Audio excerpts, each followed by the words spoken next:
අයිබෝන් කොහොමද ඉතින් ඔන්න ඉතින් කාලෙකට පස්සේ හැමදාම කියනවා වගේ අදත් අලුත් එක්ස්පීරියන්ස් එකක් අරගෙන ෆිල්ලන්තේ ඉඳන් අපි දෙන්න ආවා ඔයාලා බලන්න. මේක ඉතින් ඔයාලට පේනවා වටපිටාව සම්පූර්ණ අයිස් ගොඩක් තියෙන්නේ. ඉතින් මේ ගත වෙන්නේ ෆින්ලන්ඩ් වල වින්ටර් සීසන් එක.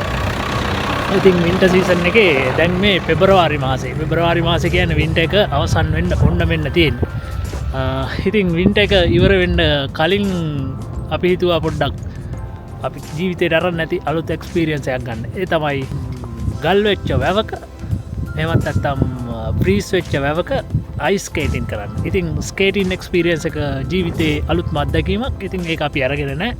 අපි ඒක ගන්න විදිය ඔයාලටත් පෙන්වන්න තමයි මේ ආවේ. ඉතින් අපි දැන් ඇවිල්ලා තින්නේ ස්කේටින් hiking travel kit. ඔව් ඒකේ නම තම්පරේ හයිකින්. එයාලා දෙනවා ඉක්මනට අපිට එයාලගේ ඇක්ටිවිටීස් තියෙනවා. අපිට තියෙන්නේ ඒව අරගෙන ස්කේටින් කරන්න ස්කී කරන්න.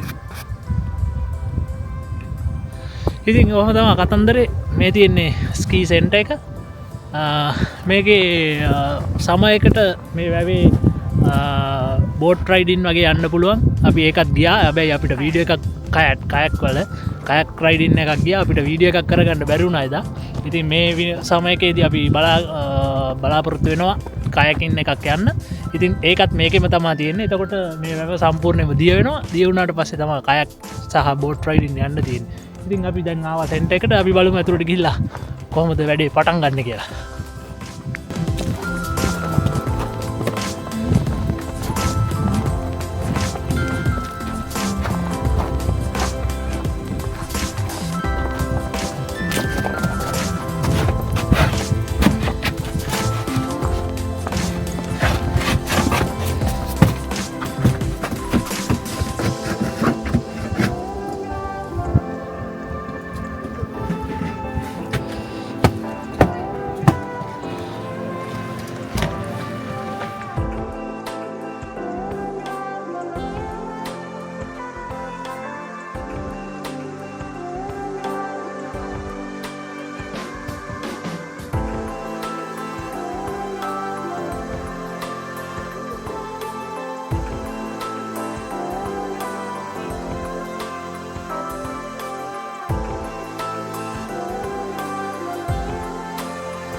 Skating, what else do you have? Other events? Then the other one that I recommend is this. Yeah. It's a kick sledge. So Okay. you basically stand on one foot, you Yeah. kick from the Okay. middle, and it glides. This is, I would say, like really fun to use because It's some kind of training equipment.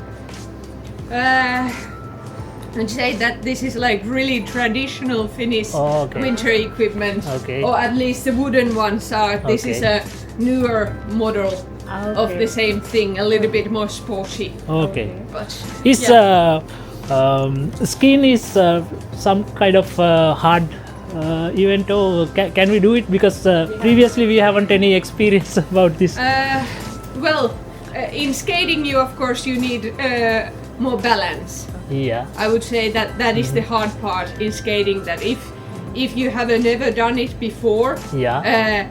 it might feel at first like really wobbly. Okay. That it's hard to keep your balance.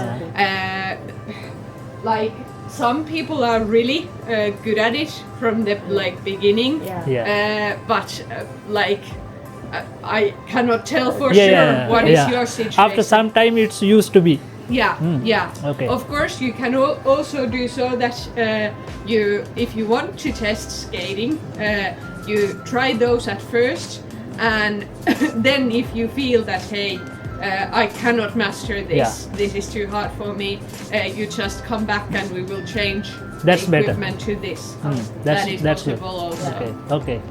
Yeah. Okay. And then I will like charge you something because Nordic ice skates are their price is double compared to How this. much is it? It's 12 euros. per 12 hour. euros. How much this? Yeah, this is 6. 6. Okay. Yeah. Okay. So then I will just charge you something from the middle. Okay, it's okay. Yeah. Okay, Yeah. that's good. Yeah. How about that one? Is it, I don't know, the name, is it skating or is it skating? Shoes, like the sliding one, that one? What is it? That's on Tell ski. me when I'm near Yeah, my that- equipment. That's called ski, no? Is it ski? Do you mean these ones? Yes. Yeah, these are skis. Yeah. Okay. Those are ski. Yeah. Is it possible to do it in with this track? Well, we don't have skiing track on the lake Okay. at the moment. Okay. The nearest skiing track is in Kauppi Forest. Ah, yeah. Okay. Yeah. Okay. Okay. So, like, of course, you can rent skis, but best to do that in Over the there. forest. Oh. Yeah. Yeah, because like the skating track, that is for people who use skates, kick sledges, or wheelchair. Yeah. That is Okay. for maintenance reasons. If you use skis there, there is a high chance that you will, the snow starts to pack underneath the ski, and it's then really hard to get rid of it. Okay. So you might even ruin the conditions for skaters Okay, right. if you ski on the.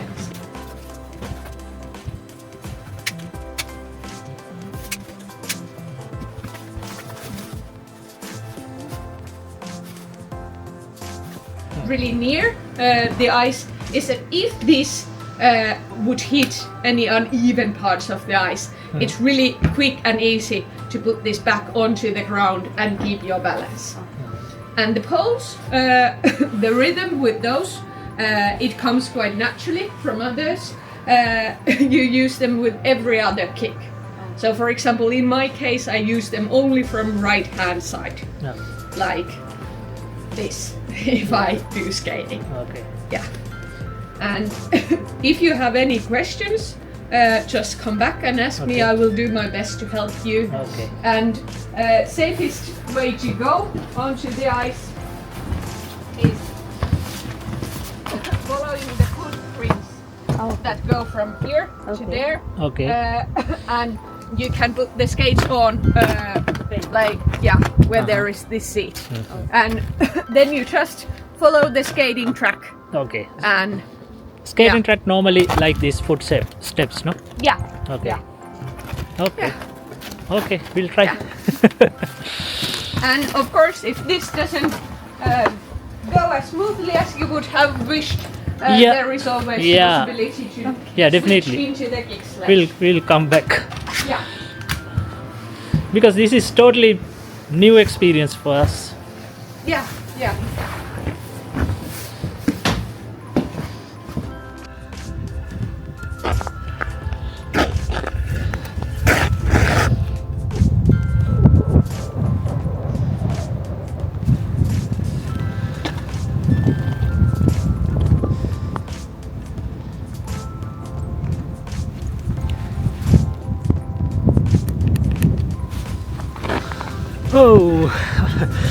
ඔන්න ඉතින් අපි skating වලට බැස්සා අම්මේ හරි ගියේ නෑ වැඩේ ලිස්සල වැටුණා මං 3-4 පාරක් අපි දෙල්ලම වැටුණා ඉතින් ඊට පස්සේ අපි තීරණය කරා මෙන්න මේ බාණ්ඩේ මෙන්න මේක සාමාන්‍ය පොඩි ළමයින්ට වගේ යන්න තියෙන එකක් වගේ තමයි තේරෙන්නේ ඉතින් මේක හරිම සරලයි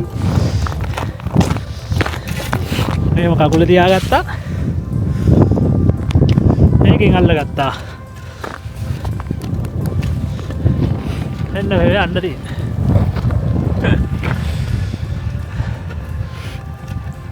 ඕක තමයි තත්ත්වේ ස්කේටින් යන්න කියලා තමයි ආවේ වුණාට බෑ මම වැටුණා මේ පැත්ත ඇනුණා හොඳ වැටිලා වැටුණා.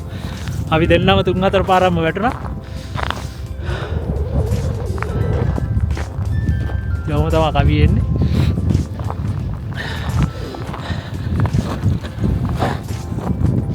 ප්‍රැක්ටිස් එකක් ඕන වෙනවා.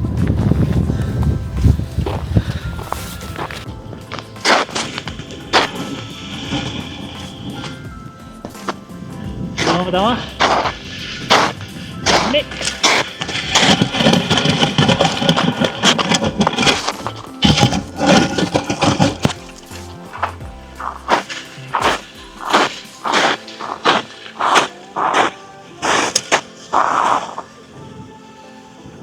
කවි ඈතින් යනවා සෑහෙන දුර ගිහිල්ලා තියෙන්නේ.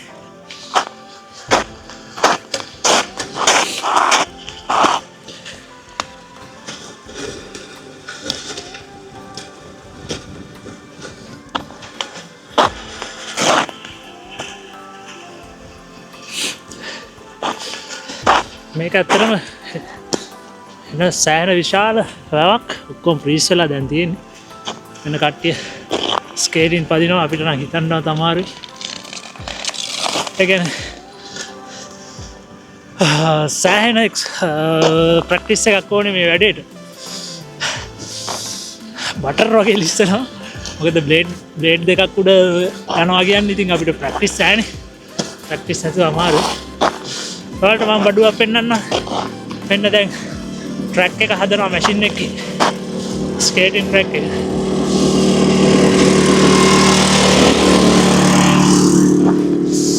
ඒ කියන්නේ වැඩිපුර වැටලා තියෙන ස්නෝ ටික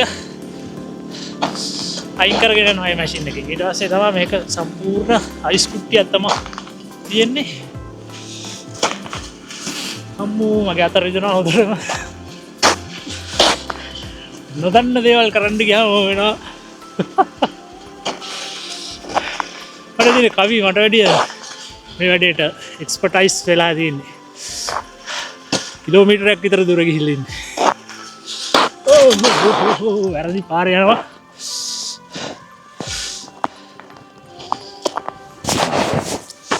අම්මෝ.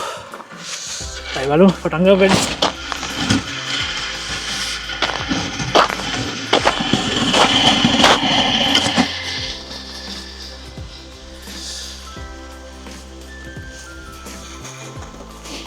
ඔහොම තමයි ගල්ලෙච්ච ෆ්‍රීස් වෙච්ච වැවක ස්කේටින් යන්නේ. මේකත් ඉතින් ට්‍රයිසිකලයක් වගේ වුණාට ස්කේටින් එකක් තමයි ඉතින්. යන්න එපා.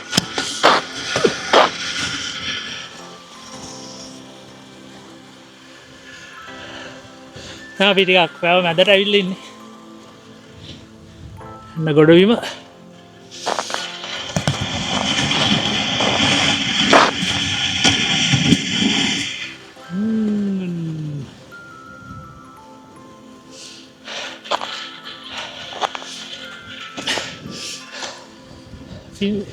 ෆිනිෂ් ජාතික නම් පුදුම මේක ගැන මෙයාලගේ ජාතික ක්‍රීඩාව වගේ වැඩක්.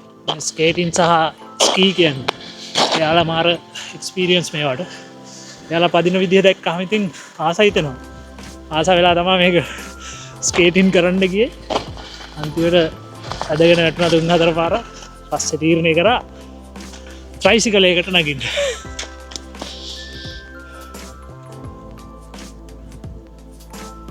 හරිම ලස්සනයි වටපිටාව.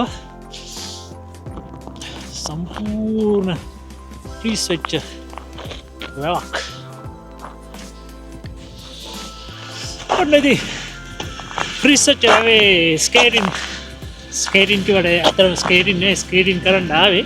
උනාට ඒක හද ගන්න බැරුණා. කලින් කිව්වා. ඉතින් අපි මේකත් ස්කේටින් එකක් තමයි. ඒක දැන් පැයක් තමයි අපිට හම්බුනේ කාලේ. මැදලා දැන් ඉවර වෙන්න යන්නේ. මැදට ගියාවි ටිකක් කතා කරගන්නත් බෑ. සීතල වැඩි වුණාම කට නිකන් ලොක් වෙනවා වගේ.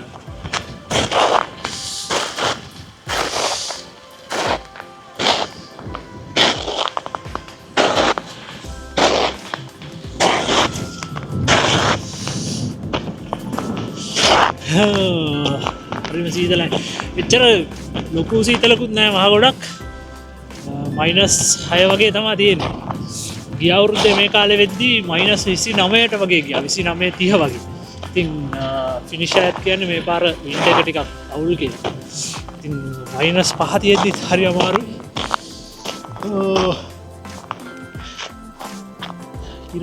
ඉර අර පැත්තේ තියෙනවා. ඉර හැංගිලා තියෙන්නේ.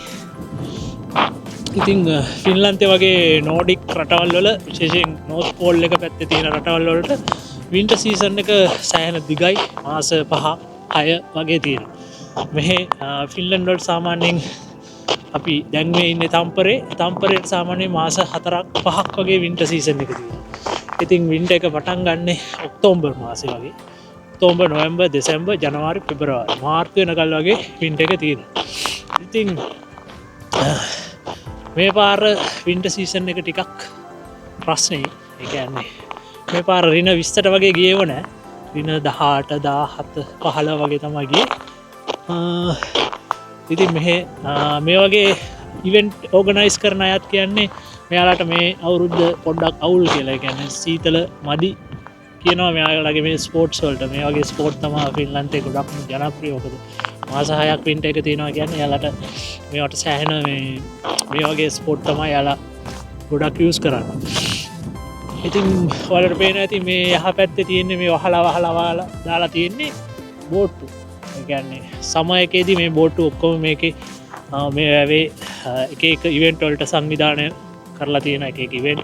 සමහරු මාළු බානවා, සමහරු හොටෙල් කරනවා, සමහරු වැව මැද සතියක් විතර ජීවත් වෙන්න පුළුවන් බෝට්ටු හදලා තියෙනවා. ඒ වගේ එක අපූර්ව වැඩ කටයුතු ෆින්ලන්තේ සිද්ධ වෙනවා මේ වැවවල ආශ්‍රිතව. ඉතින් ඔයාලා විශේෂ දෙයක් කියනකොට ෆින්ලන්ඩ් කියන්නේ වැව් 16 රට කියලා තියෙනවා.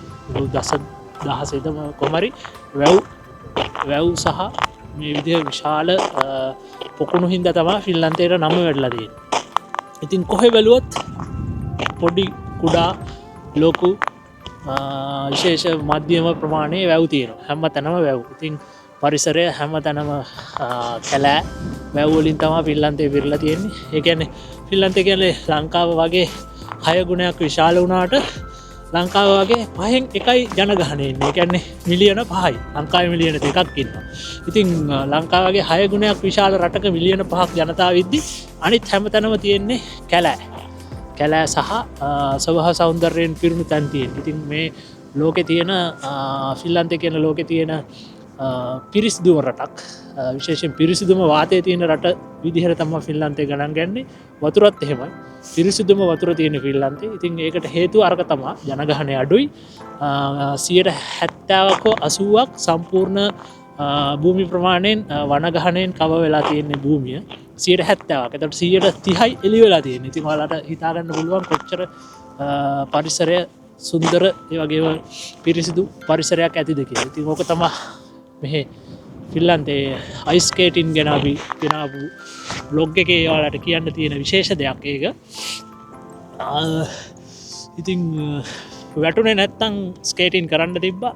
ඒක මෙහෙම මේ ඇවිදිනවා වගේ කරන්න පුළුවන් වැඩක් නෙවෙයි. ඒකට මම හිතන්නේ ලොකු ප්‍රැක්ටිස් එකක් ඕනේ.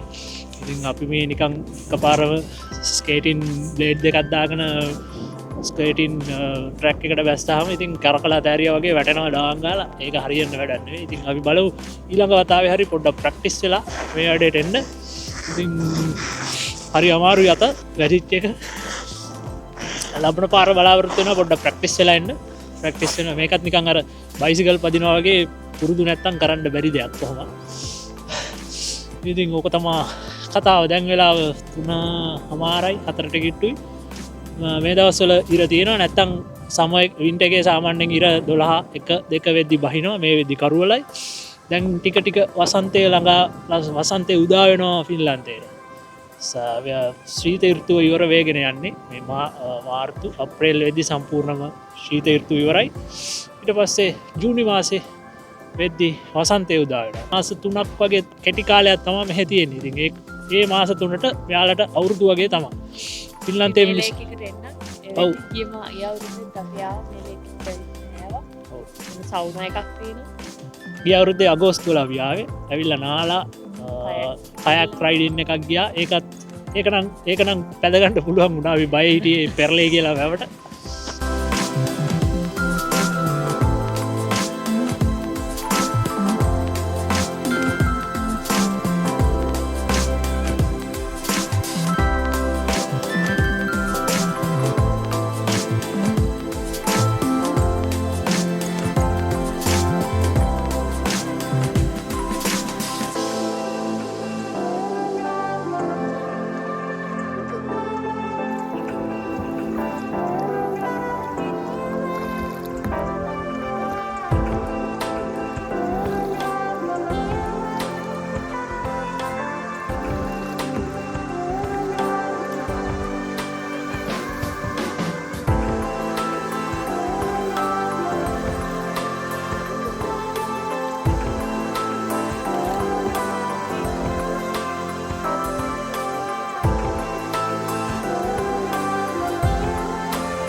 ඒක ලස්සන අත්දැකීමක්. මේ පාරත් සමයකට අපි එන්ඩ හිතානන්න වීඩියෝ එකක් කරන්න ඔයිටික තමයි ඉතින් වැව මැද ඉදලා කියන්න තියෙන්නේ මේ සීතල ගල් ගයන සීතලේ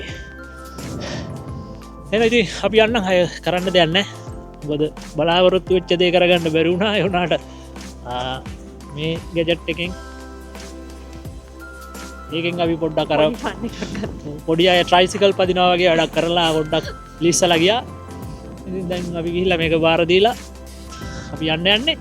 එහෙනම් වැව මැද ඉඳලා සීතල ෆින්ලන්තයේ වැවක් මැද ඉඳලා ස්කේටින් කරලා ඉවර වෙලා ඔයාලට බයි කියන්නයි යන්නේ. එහෙනම් ආයෙත් දවසක වීඩියෝ එකකින් හමු වෙන්නම්. අපි ගිහිල්ලා එන්නම්. ජය වේවා.